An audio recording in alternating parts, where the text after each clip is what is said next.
mer. En voici une excellente, écrite par Dominique Missika, sur Irène Nemirovsky, qui est l'un de nos plus grands auteurs français et qui a eu une vie digne d'un personnage de roman.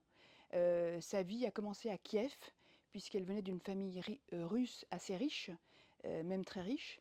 Et puis il y a eu la révolution qui a fait qu'ils ont dû fuir une première fois à Saint-Pétersbourg. Et puis ensuite, ils ont fui à traîneau avec les bijoux de la mer cachés dans les doublures des vêtements. C'est pour vous dire comme c'était rocambolesque. Ils ont fui par l'Allemagne et puis ils sont arrivés en France au plus grand bonheur d'Irène Nemirovsky, qui s'appelait Irina à l'époque. Ils ont francisé leur nom et qui parlait déjà français. Sa vie est incroyable, elle a été courte puisque nous savons qu'elle a vécu, donc elle est née à Kiev et ensuite elle est morte à Auschwitz. Donc sa vie a été courte, elle a pu dire au revoir à ses enfants quand on est venu la chercher, c'était la dernière fois qu'ils la voyaient.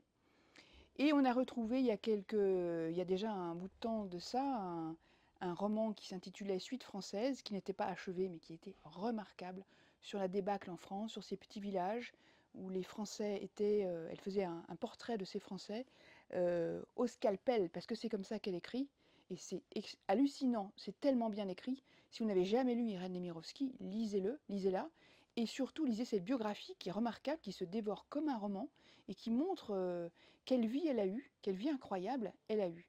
C'est remarquable, vraiment, mais lisez cette biographie.